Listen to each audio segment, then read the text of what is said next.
14 साल रहे मथुरा में, पर परसों की जगह बरसों में भी कभी वृंदावन वापस जाना नहीं हो पाया। भगवान को ब्रजवासियों की याद भी बहुत आती थी, पर भगवान को लगा मैं किससे कहूँ, मित्रों से ही कहा जा सकता है। भगवान के बड़े घनिष्ठ मित्र हैं श्री उद्धव जी महाराज, पर प्रभु को लगता है ये मेरा सखा तो है परंतु प्रेमी बिल्कुल नहीं है, ज्ञानी ही ज्ञानी है, शुष्क ज्ञानी है। और भगवत रसिक रसिक की बातें रसिक बिना कोई समझ सके ना। जब तक ये रसिक नहीं बनेगा तो तब तक हमारी बातों को ये समझेगा कैसे। मैं प्रेमियों की चर्चा यदि अपने मित्र सखा उद्धव से करूं भी तो इसकी समझ में नहीं आएगी, उल्टा मेरे को प्रवचन सुनाएगा। इसलिए भगवान ने एक दिन उद्धव जी के सन्मुख जब ब्रजवासियों को याद करते करते गोविंद अत्यंत भाव विह्वल होने लगे, तब भगवान ने उद्धव जी से कहा, मित्र एक बार मेरे कहने से तुम वृंदावन चले जाओ और वृंदावन में जाकर के कुछ ऐसा उपदेश दो मेरे गोपी ग्वालों को कि वो मुझे बुला करके व्यापक ब्रह्म में अपना चिंतन लगाएं। तभी संभव है कि मैं उन्हें भूल सकूं, क्योंकि प्रेम तो अन्योन्याश्रित है। वो सतत मुझे स्मरण करते हैं, इसलिए मुझे उनकी स्मृति आती है। भगवान ने अपना पीतांबर उड़ा करके उद्धव को वृंदावन विदा किया। उद्धव जी पूरे मार्ग में सोचते गए कि मेरे भाषा को, मेरे शब्द वैभव को ये ब्रज की गोपियां समझ पाएंगी भला। मैं जब वेद वेदांत की परिष्कृत भाषा में प्रवचन करूंगा, तत्त्वमसि प्रज्ञानम ब्रह्म अहमात्मा ब्रह्म, इन मेरी बातों को जहत अजहत लक्षणा व्यंजना के द्वारा जब मैं प्रतिपादन करूंगा तो कौन समझेगा। इसलिए फिर भी देखता हूं प्रभु ने आज्ञा दी है तो चल के। परंतु नंद बाबा के द्वार पर जब उद्धव जी का रथ आया और जैसी नंद भवन में प्रवेश किया, नंद बाबा की दृष्टि पड़ी, कोई सांवला सलोना पीतांबर धारी आ रहा है। उद्धव जी का स्वरूप सांवला है। गोविंद ने पीतांबर अपना उड़ा दिया है, बिल्कुल कन्हैया जैसे लग रहे हैं। देखते ही नंद बाबा दौड़ पड़े और उद्धव को अंक में भर लिया।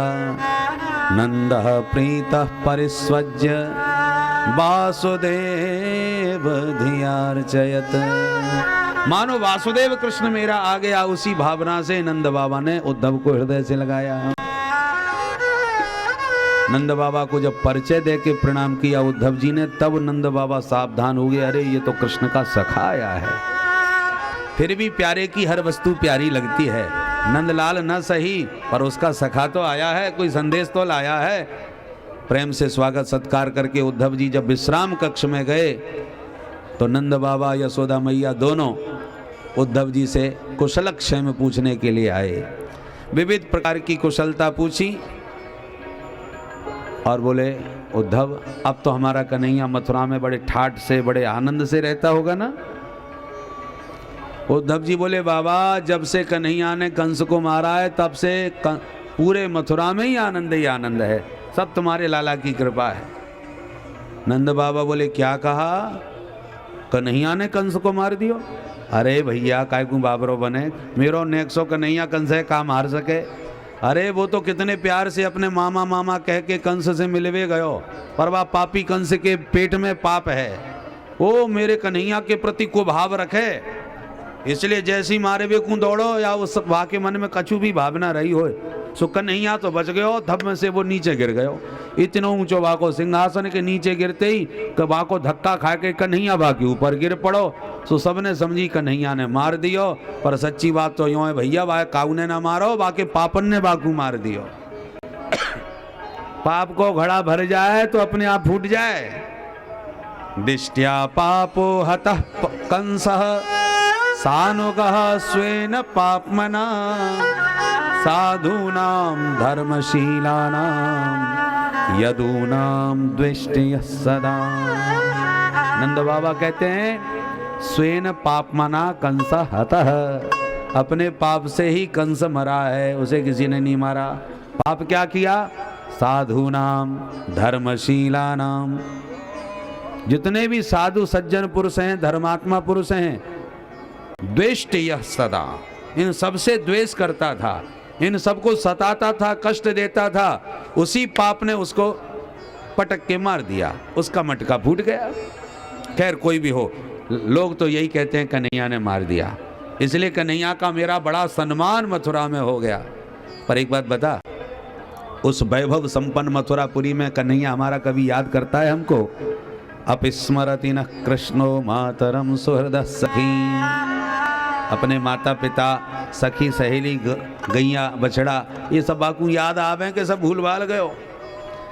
और कन्हैया की चर्चा करते करते नंद बाबा का कंठ रुंध गया, प्रेमाधिक्य में वाणी अवरुद्ध हो गई और आंखों से जब जलधारा गिरी तो उद्धव जी किंग कर्तव्य विमूढ़ बैठे देखते रह गए कि मैं क्या प्रवचन करूं, कौन सा उपदेश दूं, क्या समझाऊं।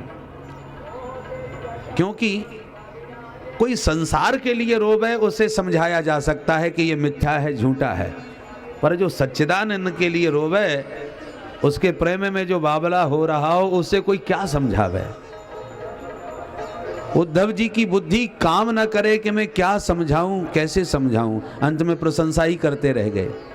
युवाम श्लाघ्यतमो नूनम देहिना मेहमानद नारायणे खिल गुरौ यत्कृता मतिरीदृशी। धन्य है बाबा, धन्य है मैया।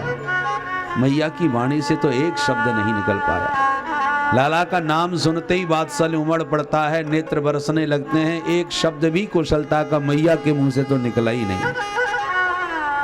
परंतु उद्धव जी ने अपने आप को संभाला कि जिस उद्देश्य से प्रभु ने भेजा था, मुझे उसको ध्यान में रखना चाहिए। बाबा को समझाने लगे, बाबा जिन कृष्ण बलराम को आप अपना बेटा समझ रहे हो, वो केवल तुम्हारा बेटा नहीं है, वो हम सबके भीतर अंतर्यामी रूप से प्रतिष्ठित है। भीतर भी है, बाहर ही है, सर्वत्र उसकी सत्ता। ऐसी कोई वस्तु नहीं जिसमें उसकी सत्ता विद्यमान न हो। वो सर्वथा वास्तविक रूप में निर्गुण, निराकार, निरुपाधिक है। न माता न पिता तस्य न भार्या न सुतादयः नात्मीयो न परश्चापि न देहो जन्म एव च। बाबा वो अजन्मा है, अरूप है, अनाम है। यदि उस व्यापक ब्रह्म के प्रति तुम्हारी प्रवृत्ति हो जाए तो कृष्ण का वियोग तुम्हें कभी नहीं सताएगा। देखो अग्नि दो प्रकार की होती है, एक लकड़ी के भीतर है, प्रत्येक लकड़ी के भीतर है, और एक चूल्हे में जलती हुई प्रकट रूप से दिख रही है। एक दारुगत देखिए एको पावक जुग सम ब्रह्म विवेकु। ऐसी एक प्रकट ब्रह्म श्री कृष्ण है और एक सर्वांतर्यामी बन करके हम सबके हृदय काष्ठ में विराजमान है। तो भीतर वाले कृष्ण से प्रेम करो तो बाहर के कृष्ण का कभी वियोग नहीं होगा। नंद बाबा हाथ जोड़ के बोले, देख भैया उद्धव, हम ग्वाला लोग पढ़े लिखे तो कछु है ना है, और तेरी ये उच्च कोटि की वेद वेदांत की बातें हमारी बुद्धि में आवे ना है। तू कहे कि मेरे कन्हैया को कोई रूप रंग ना है।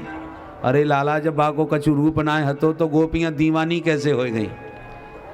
अरे गोपी ना है, ब्रज के कण कण जीव जंतु पशु पक्षी गैया, सब गैया बछड़ा सबरे वाके दीवाने हैं, और तू कहे कि वाको कोई रूप ही ना है।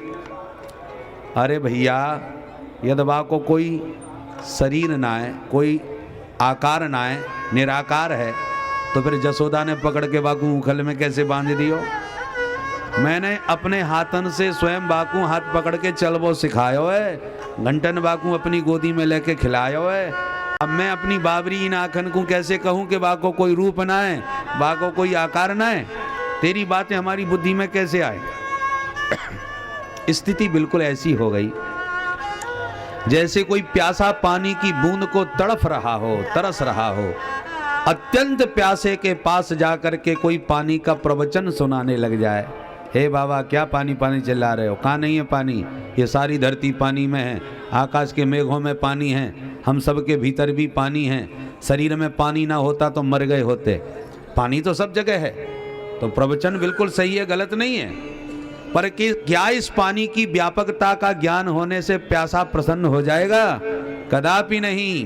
प्यासा फिर भी वही बात कहेगा, भैया मुझे पानी का प्रवचन न दो, मुझे पानी दो। क्योंकि पानी पीने से ही प्यास बुझेगी, पानी के प्रवचन से नहीं। लकड़ी में आग है तो बनी रहे। अत्यंत सर्दी पड़ी, किसी ने कहा लकड़ी में आग होती है तो लकड़ी से अपनी सर्दी भगा लो। लकड़ी से चाहे जितना चिपक जाओ, ये सर्दी मिटने वाली नहीं है। सर्दी कब मिटेगी? जब लकड़ी के भीतर की आग प्रकट होगी। जब तक प्रकट नहीं हुई, वो अप्रकट अग्नि हमारे किसी काम की नहीं है। न सर्दी हमारी भगा सकती है, न प्रकाश हमको दे सकती है, न भय हमारा दूर कर सकती है। वो आग किस मतलब की है? ऐसी निर्गुण निराकार ब्रह्म सबके भीतर है, बना रहे, पर हमारे किस काम का है जब तक वो हमारे सामने ना आवे। अखियां हरि दर्शन की प्यासी, अखियां हरि दर्शन की प्यासी। देखो चाहत कमल नयन को, देखो चाहत कमल नयन को। निस दिन रहत उदासी, अखियां निस दिन रहत उदासी।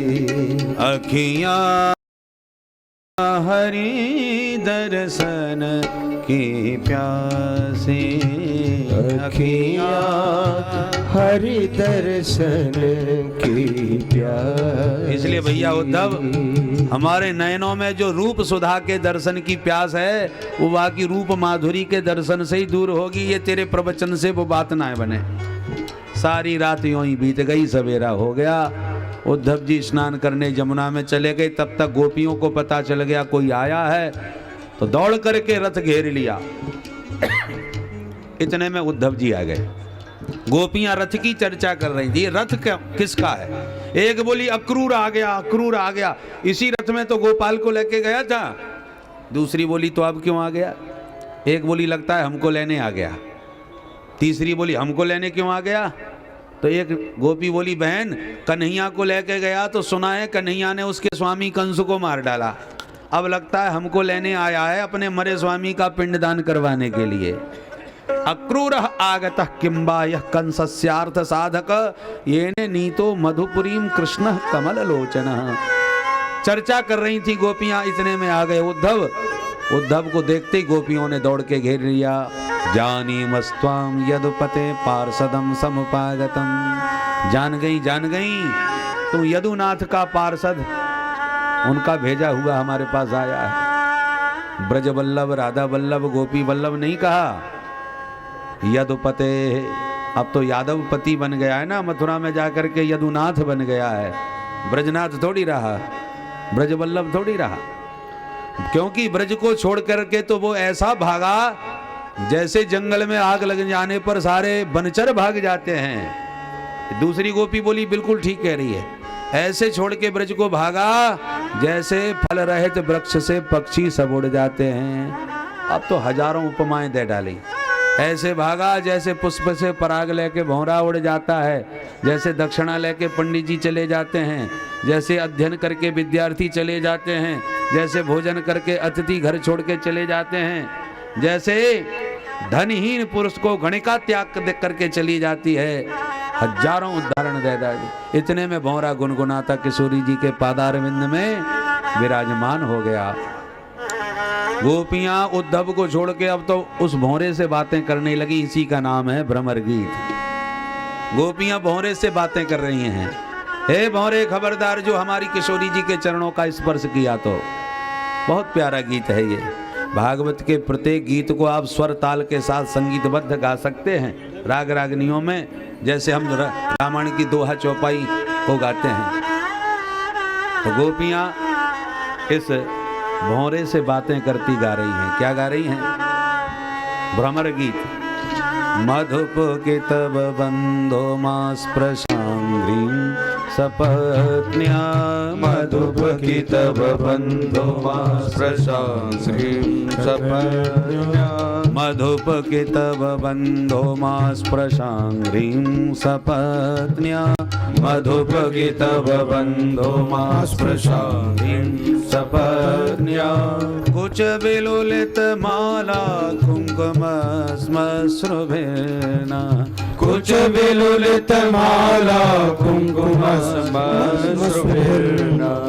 महतु मधुपति तन्माननीनां प्रसादम् महतु मधुपति तन्माननीनां प्रसादम् महतु मधुपति तन्माननीनां प्रसादम् महतु मधुपति तन्माननीनां प्रसादम् यदु सदसि विडम्ब्यं यस्य दूतस्त्वमीद्रक् यदु सदसि विडम्ब्यं यस्य दूतस्त्वमीदृक् मधुपके तव बन्धो स्पृशांग्रीं सपत्न्या मधुपकी तव बन्धो स्पृशांग्रीं सपत्न्या यदनुचरित लीला कर्णपीयूष विप्रोढ यदनुचरित लीला पुत्र पीयूष कैप्रोढ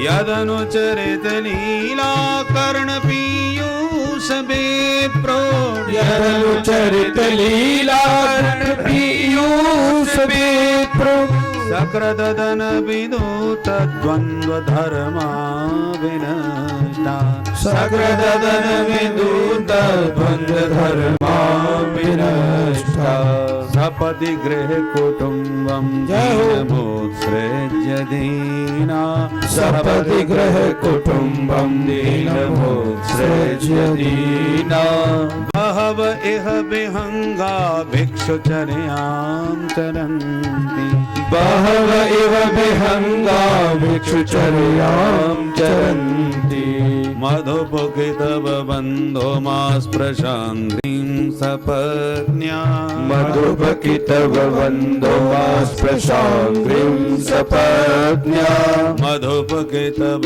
बन्धो मधुपकी तव बन्धो मधुपकी तव बन्धो। ये गोपियों का भागवत में गाया हुआ भ्रमर गीत है।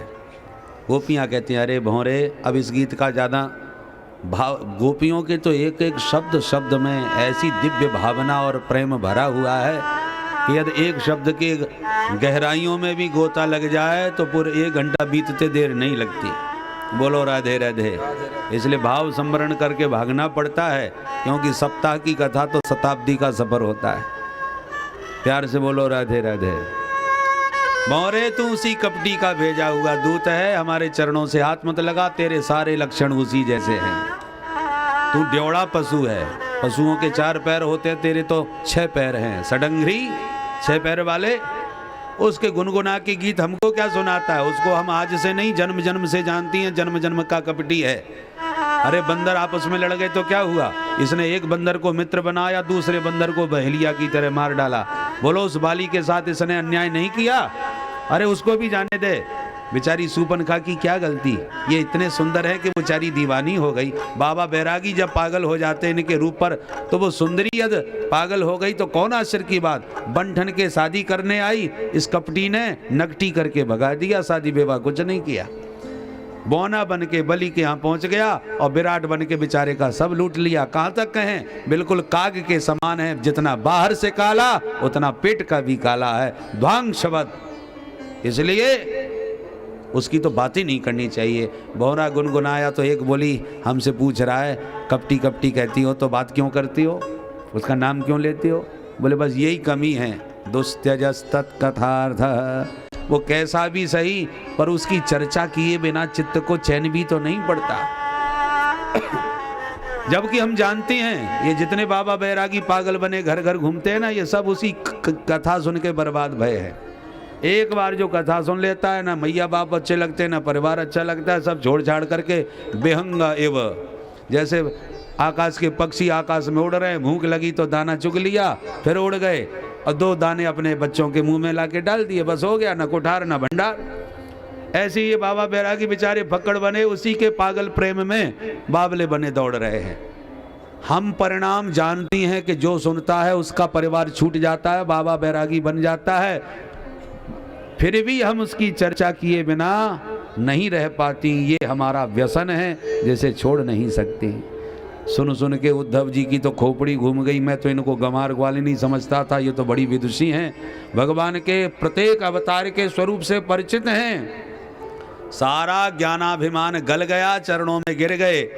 अहो यूं यस्म पूर्णार्था भवत्यो लोक पूजिता वासुदेवे भगवती यासामित्यर्पितं मनः। धन्य है देवियों जो भगवान वासुदेव में इतनी समर्पित मति है तुम्हारी। आज मुझे जीवन में अनुभव हुआ, दान तप जप होम साधन कितने भी साधन किए हों, पर भगवान की भक्ति यदि जीवन में नहीं मिली तो सब बेकार। भक्ति के बिना जीवन कैसा अधूरा होता है। तुलसीदास बाबा के शब्दों में सुने, बुद्धि बड़ी चतुराई बड़ी और सुंदरता तन में प्रगटी है। मान बड़ो धन धाम बड़ो यश कीरति हो जग में प्रगटी है। झूमत द्वार गजेंद्र हजार सो इंद्र हुसे कछु नाही घटी है। तुलसी जगदीश की भक्ति बिना जैसे सुंदर नारी की नाक कटी है। सुंदर नारी की नाक कटी है। कितनी भी सुंदरी हो पर नासिका विहीन होते ही जैसे उसकी सुंदरता चौपट हो जाती है। ऐसी जीवन में सब कुछ पाया पर गोविंद की भक्ति प्राप्त नहीं हो सकी तो सब पाना बेकार है। राम रस के बिना सब नीरस है। भोजन कितना भी बढ़िया हो पर राम रस ना पड़ा हो तो स्वाद चला जाता है। ऐसी राम रस के भी बिना जीवन का रस कुछ नहीं, सब नीरस है। बहुत प्यारी भावना से उद्धव जी ने गोपियों की महिमा गाई। 6 महीने तक वास किए। अंत में ब्रजरज को माथे से लगाने लगे। आसाम हो चरण रेणु जो साम हम श्याम वृंदावने किमपि गुलमलतौषधीनां यादुस्त्यजं स्वजनमार्यपथं च हित्वा बेजुर्मुकुन्द पदवीं श्रुतभे विज्ञान। हे प्रभो, जीवन में कदाचित कोई पुण्य बना हो, जन्म जन्मांतर का कोई सुकृत बचा हो तो एक ही फल मांगूंगा, जब जब जन्म हो श्री धाम वृंदावन में हो। वृंदावन की गुलमलता औषधि कोई छोटा पौधा बनाना, बड़ा मत बनाना। छोटा क्यों बनना चाहते हो? बोले छोटा बनूंगा तभी तो इन गोपियों के चलने की धूल मेरे सिर पर पड़ेगी, ताकि इन गोपियों की चरण रज में अभिषेक करके मैं भी प्रेम का पात्र बन सकूं, प्रेम तत्व को जान सकूं। प्रभु ऐसी मुझ पर कृपा करो, मैं गोपियों के इन चरणों के धूल की सत सत वंदना करता हूं।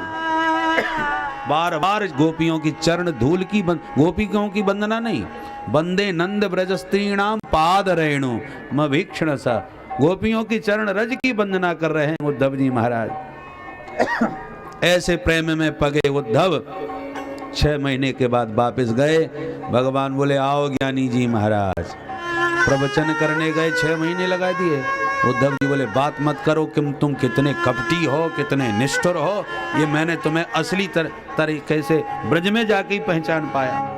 अब प्रभु प्रसन्न हो गए कि इन पर पूरा रंग चढ़ गया, पक्के प्रेमी बन गए। अब ज्ञान की भाषा किनारे हो गई है। अब तो पक्के प्रेमी बन करके कैसी प्यार भरी भाषा में बोल रहे हैं। जिस उद्देश्य से भेजा था वो पूरा हो गया। बोल भक्त वत्सल भगवान की। दिव्य वृंदावन का दर्शन प्यारे उद्धव को कराया। और ऐसे प्रेमी उद्धव के साथ भगवान एक दिन कुब्जा के घर में भी कृतार्थ किए उसे। और एक दिन अक्रूर जी के आंगन को भी पावन बना करके 10वां स्कंध पूर्वार्ध संपन्न, उत्तरार्ध में प्रवेश।